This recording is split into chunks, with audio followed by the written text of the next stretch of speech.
Welcome, everyone, to another edition of ClimateTechBuzz, where we talk to founders, CEOs, VCs, and other experts and learn how to build and scale successful climate tech companies.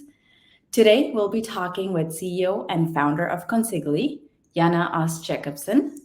Consigli is using the power of Gen AI to reduce the risk, cost, and the embodied carbon footprint of real estate developments. Janne, we're thrilled to have you here today. So let's dive right in, shall we? So first, we'd love for our audience to know who Janne is. Certainly your background in engineering and real estate, and definitely your journey to becoming a founder. Over to you.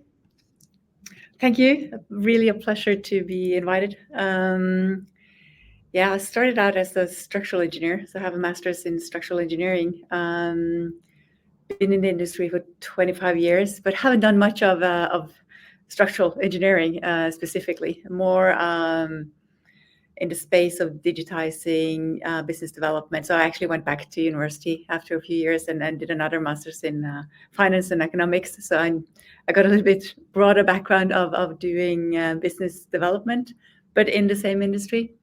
So I've been in real estate and construction my entire career. That's wonderful. And your journey as a founder?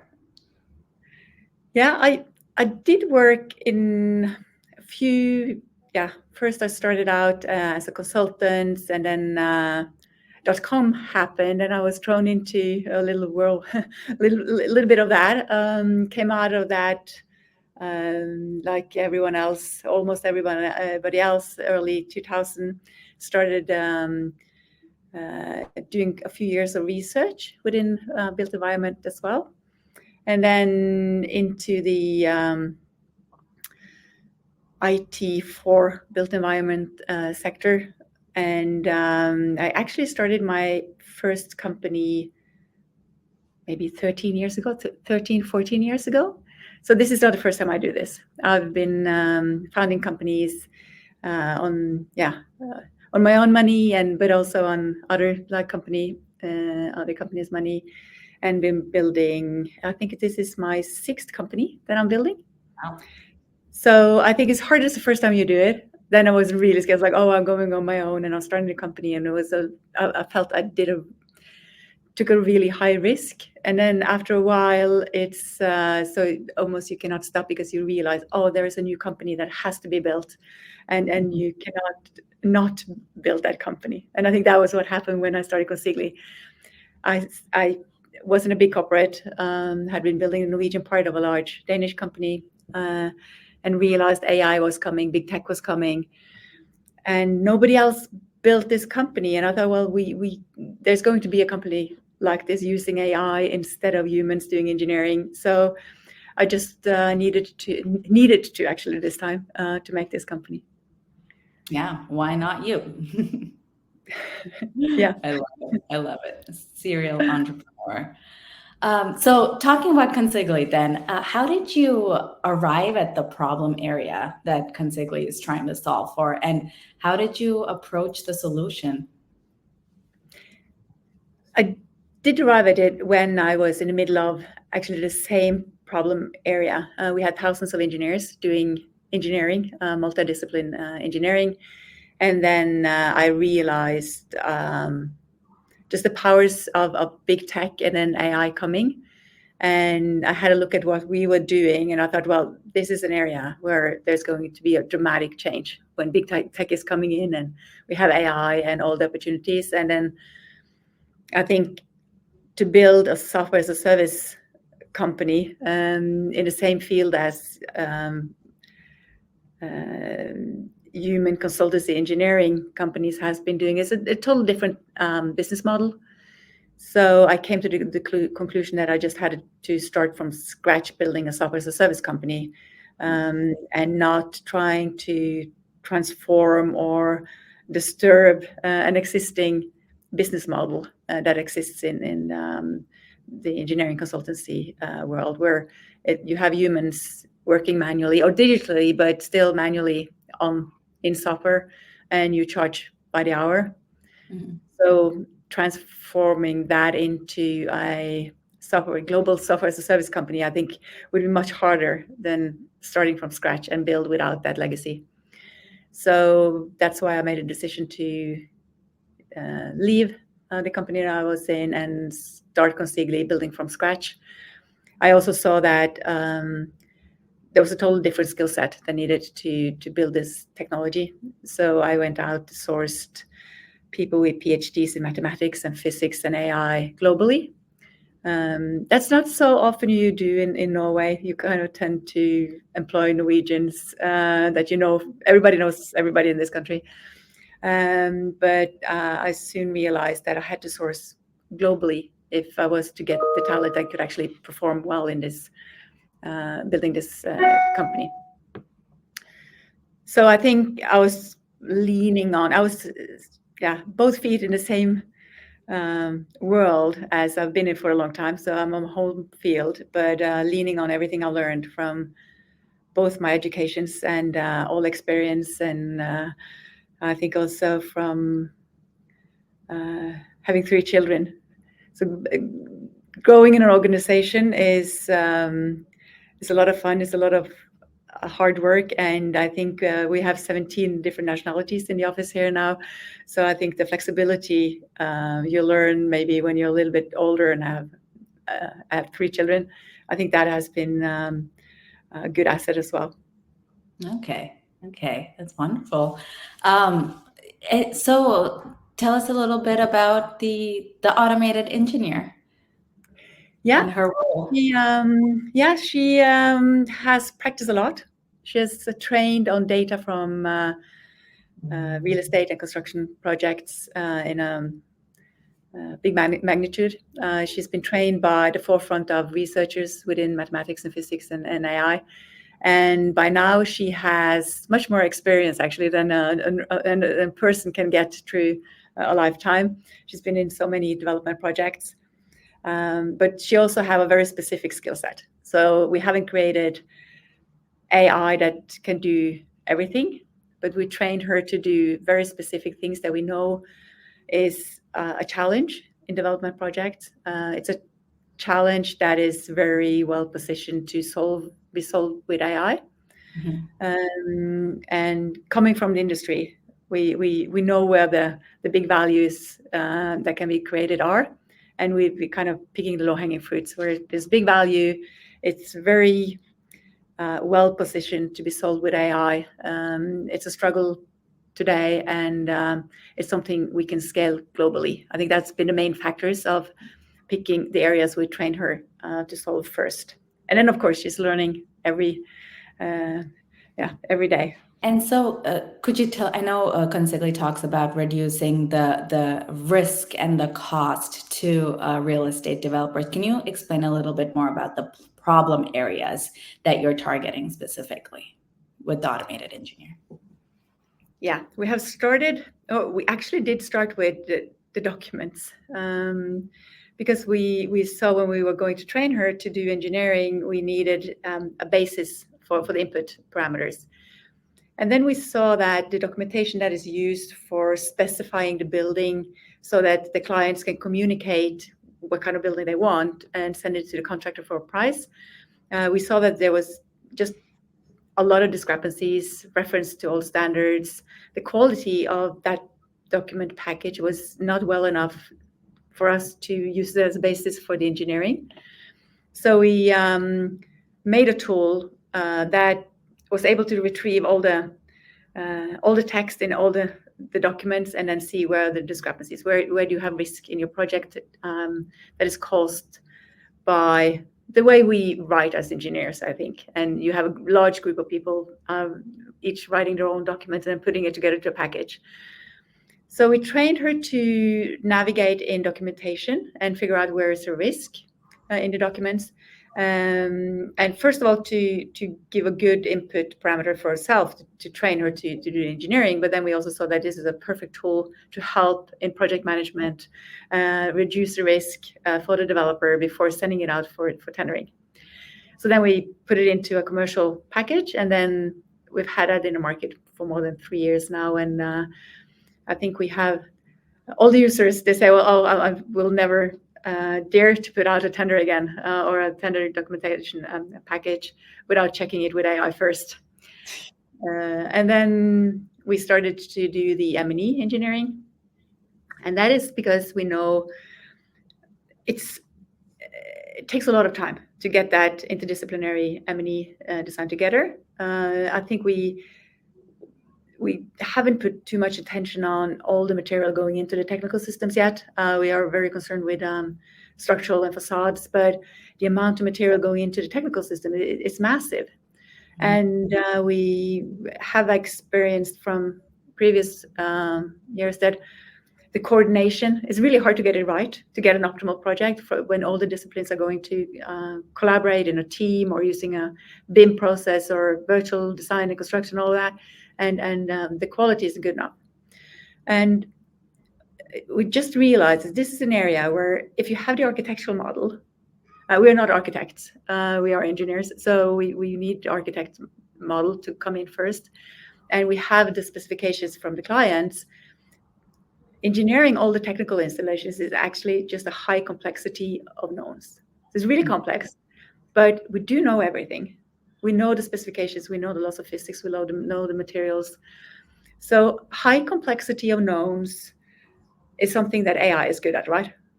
And at the same time, it's not particularly what we're good at as humans, sitting in a group of everybody know pieces, but getting the whole thing optimized. So it's just a perfect spot for using AI to optimize instead of having multiple building information models trying to be coordinated and the way we traditionally have been working. So what she's doing is to take that digitalization, because we've done the digitalization and we started to use BIM and we have everything digital drawings and all that, but the automation we haven't done yet. We're still stuck with just as many consultants, maybe more. Each consultants have their own software. And of course, the software providers to consultants have very little incentives of getting less consultants. So I think the whole digitalization shift has shown us that we need to go to automation. And I think we also by now have realized that it's not going to be the consultancy engineering companies or the software developers for consultancy engineering, so the BIM tools, Autodesk, etc., are not the one who's going to push this automation, because it will require less consultants, less licenses sold to consultants. So she goes in and does the whole M&E engineering up till the design drawings. She doesn't do the shop drawings because it's hard to get insurance for an AI autonomous engineer. Insurance companies are still insuring humans. So we're waiting for that. But then again, if we're able to reduce risk and cost and carbon in that early phase, and currently we're reducing it with about 20%. So on the component level and stretches, when we go fastest route interdisciplinary, I think taking that globally really has impact on our industry when it comes to risk, cost, and carbon. So she's really good at engineering all the M&Es. She's practicing structural at the moment. So hopefully, at least we will release it for the Norwegian market this year, hopefully also globally. But the M&E she has already solved. And then she produces, of course, all the pressure loss calculations, all the climate tables, all those reports that you want when you are preparing to send out to the contractor for pricing, or if you're a contractor preparing a bid. So we can do the whole, in just a few days, the whole M&E engineering for the project. She also goes in and sees whether the architectural model actually is the same as the text and the tables are stating. So the building owner's requirement and the tenant requirements, if it's actually matching the architectural model, or she just shows where there are discrepancies, so you can go and fix it if you like. And then she, so we see that the main contractors uses us now, because if you're able to price what the text says and not what the architectural model looks like, if that is larger, there's cost saving in that, or competitiveness in that. And then to have a really good work through of all the M&E So you get a list of materials and components really fast, and also at a usually about 20% less components and materials. And then she also goes into the plant rooms and sees whether there are any potential areas to take away there as well. So we get plant rooms that are the correct size and not way too big, because that's a cost saving, it's carbon saving, and that's what we're after these days, isn't it? So she has, and then she checks the O&M. So when the building is handed over, she goes through all the O&M and sees if everything is there, if you're getting all the documents in the right version, if there are any subcontractors trying to write themselves out of some liability or the warranty. Everything you should look for, but it's usually thousands of documents. So it's a big lift. And she sorts all the documents and retrieves the task. And so we try to close the gap between the development project and operation and maintenance, because we know there's a big pain in making sure everything is there, making sure it's sorted and giving a proper input to operation and maintenance so they can get a good start on that phase.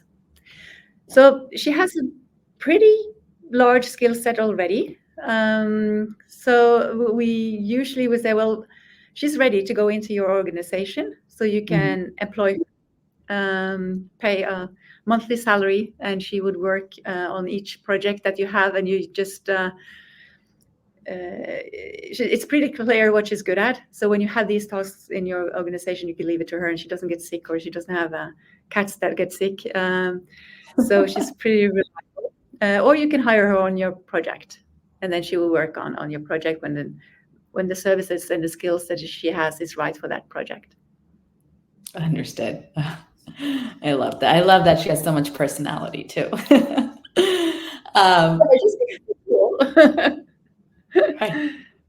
So we touched on decarbonization a little bit there. You know, as we know, the buildings and construction sector is one of the largest emitters of greenhouse gases. Upwards of 37% of global emissions, and this comes from both the embodied carbon emissions, which is during the construction phase, and the operational emissions, which is from the building use, right? Heating, cooling, etc. So I understand that Consigli plays an important role in the embodied carbon section of the problem, which I think is really important, because embodied carbon cannot be it can be abated. It can only be offset. So it's and offsetting is a separate issue on its own, and the merits of it can be debated. So I think you're tackling a really important part of the problem there. But I'm curious, like, how important is the decarbonization aspect of your value prop currently in the eyes of your customers? And do you see it playing a bigger role in your go-to-market in the coming years? It's a really good question, because it varies. Definitely varies along in each market, and also between the markets. And I think for me, there is a lot of sustainability efforts. There's a lot going on, but we have targeted what I think is obviously the most important, but also maybe a little bit boring, the use less part. So when we do the engineering, she normally puts out about 20% less components, and because she goes fastest route, there's 20% less stretches. And also at the same time, she of course stretches of pipes and ducts and all that. You have resistance in the pipes and the ducts that you need to use extra energy to get water and air flowing in there. And we also see, for example, when engineers do copy paste in BIMs, they make solutions that are not very effective. Like, you have too much pressure loss. They would turn the air 180 degrees in the ducts, for no apparent reason, causing a pressure loss that is 6 times the amount that it could have been in taking straight stretches. So she does also go into carbon footprint in operation in that manner, because you have less kilometers of ducts and pipes and less components. But I think because it's also a factor of cost. So you have both the cost, and we have a lot of feedback of saying, oh, this is saving a lot of cost and it's saving embodied carbon and carbon footprint operation. We love this sustainability thing here because it's not something that makes the building or the project more expensive. Actually, it saves cost and at the same time it's more sustainable. And I think in Norway we like to talk a lot about it, but as we hit the market, cost of material were rapidly increasing, and then suddenly cost of money was increasing. So I think because of the times we have now, the cost saving and risk saving and time saving as well is the one that resonates most in the Norwegian market. And then we went last year. We entered the UK market. We like to believe in Norway that we are in the forefront of sustainability and we think about the climate and all that. But then we realized we were really laggards compared to UK at least. And I think the requirements are just they got the EU and the European requirements earlier than Norway, I think. So the awareness. We did experience a higher awareness of the climate and sustainability issues, but at the same time it's cost and time, right? And also now we are entering US, and I'm not concluding too early. I don't want to do that, but the signs we see pretty early on is that it's not really that high on the agenda in the US. So the experience right now is that, and also Japan is pretty high on awareness. So Japan, UK, and then Norway, maybe, and US a little bit laggards when it comes to sustainability for real. But the cost value really resonates everywhere.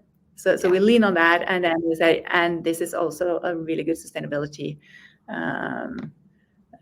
reduction in using material. But the other day I also had the thing of, because we could take down the engineering time with half a year or a year, and there is also increasing, like, you know, we are going to use less and less and less, like all the requirements are getting harder every year.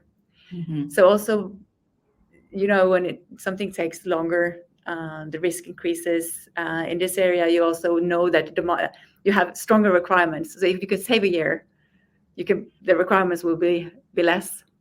So that's a driver too. Yeah. So I think it's important to get that shift. My main motivation for making Consigli is to do something about that.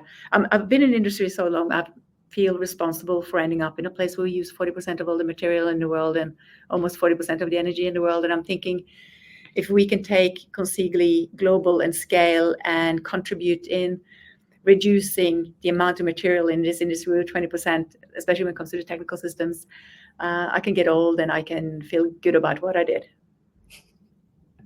I love that. But like you said, at the end of the day, there's a direct line between decarbonization and costs and time. So there is a strong economic case for it, including it's just the right thing to do case for it as well.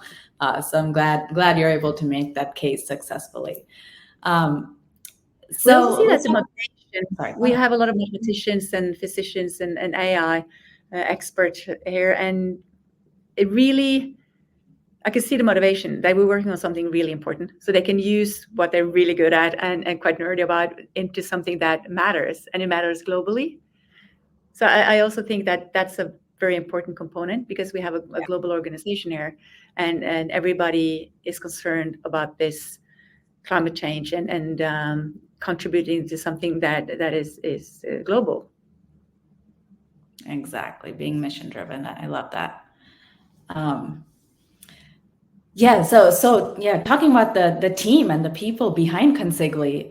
So Consigli is a female-founded and female-led organization, and it's interesting because I saw UNFCCC stat that female-founded businesses tend to employ 2.5 times more women than male-founded businesses, and in doing so, empowering female entrepreneurs. The economic case for that is made, and so we're not going to debate that. But I would love to know, as you're continuing to scale globally and as the team grows, how will you continue to maintain that intentionality around representation? I believe that diversity is very important to grow a good business, and not just having females more equal about gender, but I think the whole if we're going to build a global company, we cannot have only Norwegian men growing this company. So I think and it's been natural for me to just try to find the best people. And I also believe that when you show that you actually have diversity and you mean diversity, you get diversity as well. So talking about it and then just have, very narrow representation, I think people don't apply for jobs at your company. So I think we have a lot of really smart women approaching us, wanting to work with us because they see we're actually doing it. I think we have people from all over the world thinking that this is a place that I can thrive because they see we have people from all over the world. They're not going to be the odd one out. And I've been the odd one out many times as a woman in construction and tech. Ingeborg, our COO, has been the odd one out. She's been in automation and electrical industry. So it's important for us because we believe that diversity creates a good company where people can really thrive and be themselves. And I also think we have a really broad basis of knowledge, both technical knowledge, but also cultural knowledge to scale on, to become a global company. I think we try the best we can to navigate management in a diverse organization. We do a lot of wrongs, but we do as good as we can. And I've been trying to find books about how to build a diverse organization. It's all about recruiting, but when you have diversity, it's like, what do you do now? Somebody needs to write that book because I think we have a lot of things we can do better, but we don't have any issues though. I think everybody thrives here. So there is no issue in having all kinds of people on board. And I think that is what maybe others are scared of. I don't know. Recruits like, oh, it's not going to fit in, cultural fit and all of that. But I don't think we have cultural fit issues relating to gender or culture or nationalities. I think with the cultural misfits that we've had has been in other dimensions. So we will continue expanding Consigli globally with the same attitude. So we need a broad basis to have heads that can reflect on issues, be creative on a broad spectrum, and not just everybody thinks the same, because that's the only way we can be still at the forefront. We are the category defining company in this area, and to continue being that, we just have to be even better, because I'm sure people are coming back and copying and trying to replace us. But I think because we have the basis, it's also easier to grow it. Build on it. Absolutely. I see when people they kind of feel relieved that we already have diversity. They're not the diversity factor that we try to get into the company. Like you said, I've always been amazed when people say it's so hard to find qualified women, and I've never had a problem finding qualified women. I think there is plenty of qualified women out there, and I believe we don't have gender equality until we also have pretty useless women in management positions around the world, like we have with men. That's when we have equality. So that's certainly a goal. Yeah.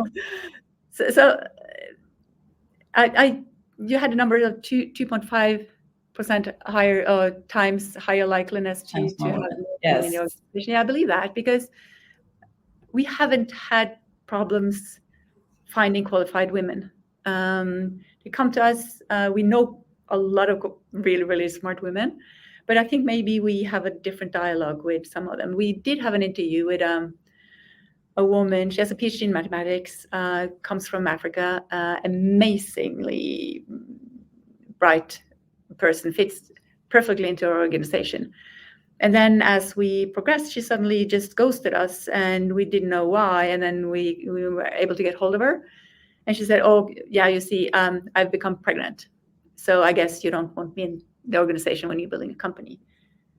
And we were thinking, well, yeah, you're pregnant. You still have quite a few months until you give birth, and then you stay home for a while, and then you're back. Like, we want your brain. If you have a break. In Norway, you also have paternity leave that is just as long as the maternity leave. So it doesn't really matter. So I also think growing the company in Norway in that manner, it doesn't make such a big difference. But just the fact that she ghosted the whole recruitment process because of that amazes me. And I think that is why we need to make that extra call and say, why did you ghost us? What happened here? And then, even though she was pregnant, we hired her, and now she has a baby, and she will be back in a few months. So I think also that if we get more women also as manager, we get that working as well. I'm not sure if a man have taken that phone call, managed to drag her in back and do that. So that could be the difference. Oh, I love that. You attract what you put out. So I love that anecdote. Thank you so much for sharing that. Making a sharp left here. So Consigli was founded before generative AI, like ChatGPT, entered the public vernacular. Have you seen a shift in the way your audience is thinking about the role of AI in real estate? Yeah, it's just been fantastic. Because when I quit my job to do AI instead of engineering, or a human is doing the engineering, I think a lot of people, and also my friends, thought I was crazy. And then people were a little bit reluctant to AI, didn't know what it was. And then AI was a little bit exciting at the moment. And then AI got scary. And then ChatGPT came around, and then it just exploded. Everybody wanted AI. It's like, oh, do you have AI? We want AI. And I think it's gone a little bit more to, okay, do you have AI that is really valuable for me? Then I want it. So it's about to calm down. But when ChatGPT came, I could hardly believe it. I actually called around all night to people to check whether is this really true. When I realized that these large language models had been trained, it was available for us because we were building on Microsoft Azure. So we had the opportunity to also go and have the OpenAI's code into our platform pretty fast.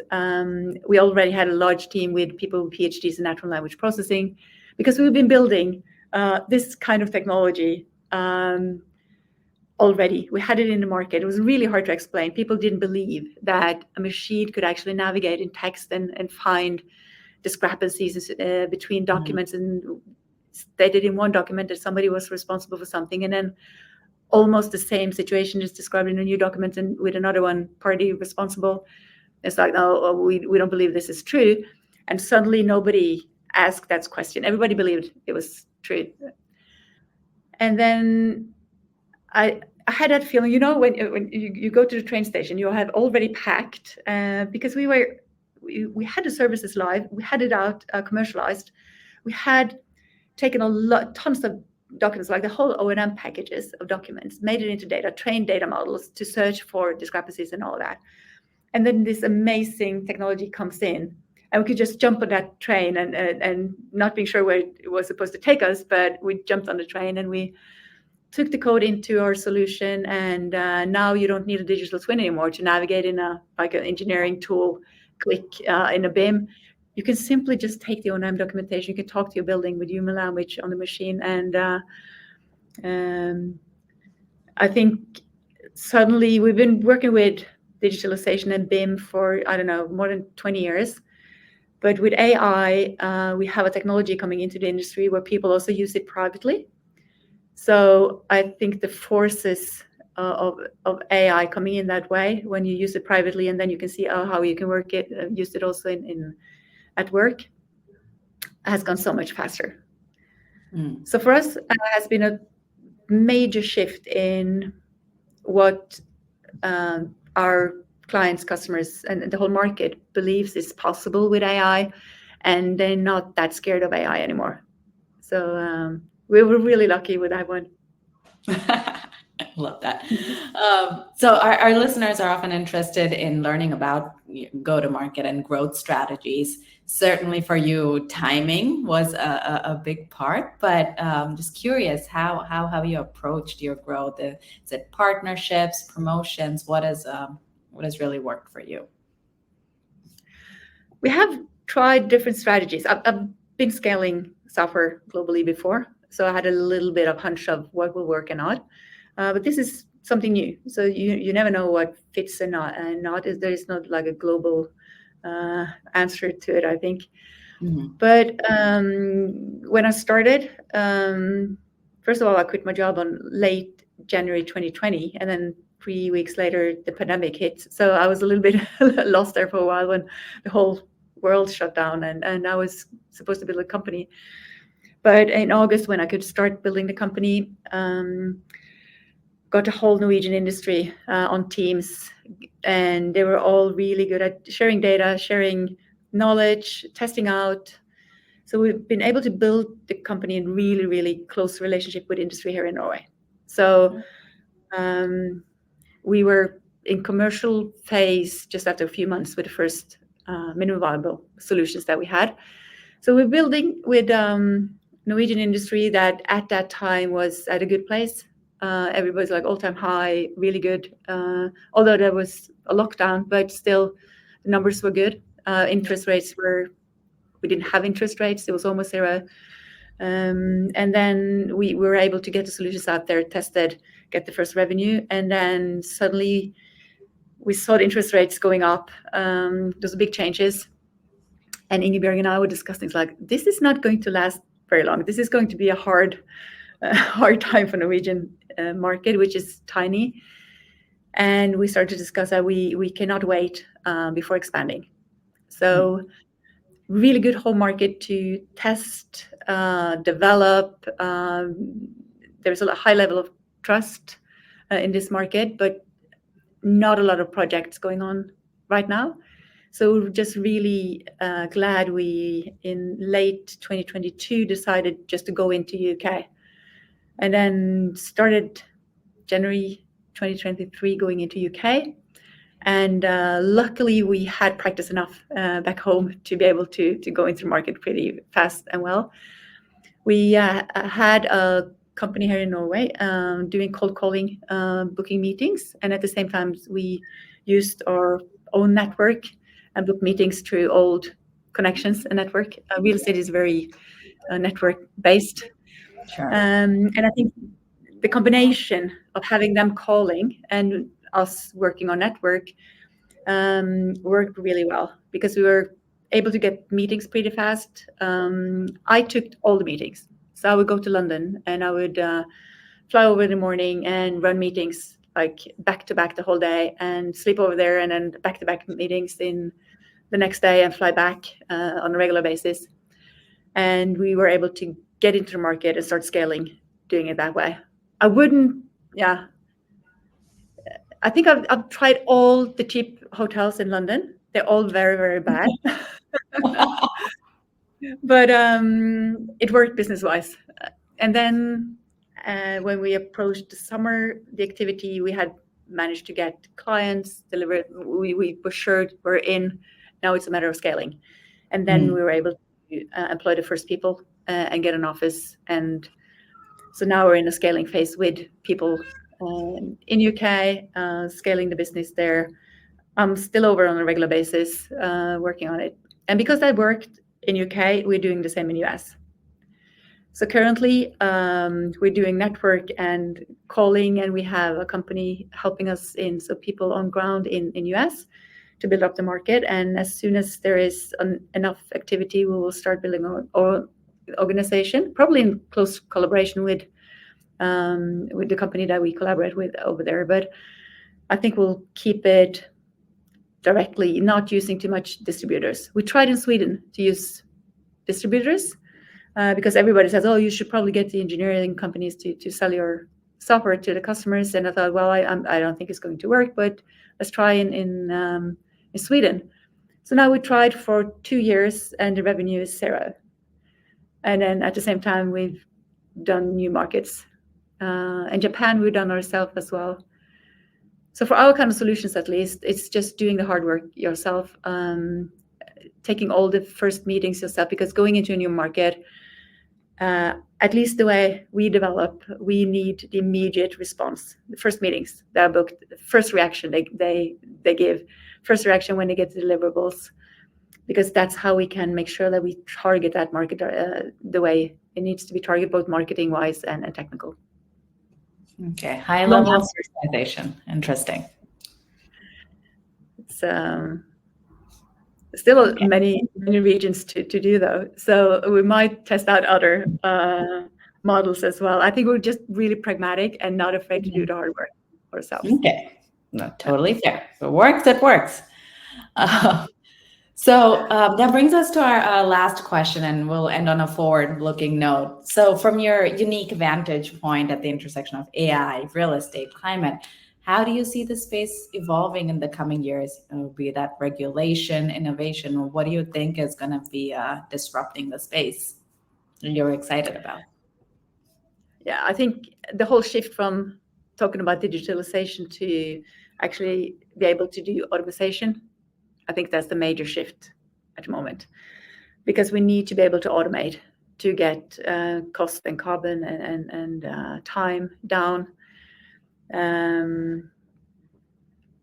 It has become too complicated to have humans trying to solve the complexity, I think, with all the requirements, everything we were supposed to do. So I think the major shift will be going from digitalization to automation. And then that is such a dramatic shift that there's a lot of side effects that I don't think we even are able to think about at the moment. But that's going to be the major shift, I think. I think the whole value chain will have a big shift with that happening. You know how the value chain is formed because of distributing risk. So of course, if you take out a lot of the risk with using digital tools instead, I think there's going to be changes in the risk distribution and value chain shifts are always really exciting. So I'm just happy to be in the industry at this point, because I think we need to solve the climate crisis. We are like the 40% industry. We have to do a lot of changes, and we need to do it. So I'm looking forward to being in this industry for a long time, with everything to come. And I think we're well positioned because we have a great team. We have the forefront of the people who have made the autonomous engineer. But for us, it's just a matter of keeping that speed and yeah. Sure. No time for now. Yeah, exciting times. Well, Janne, it's been really wonderful getting to know more about you and Consigli. Thank you so much for sharing all your wisdom with us. And we wish you and the Consigli team the very, very best. Thank you so much for your time today. Thank you so much for having me. And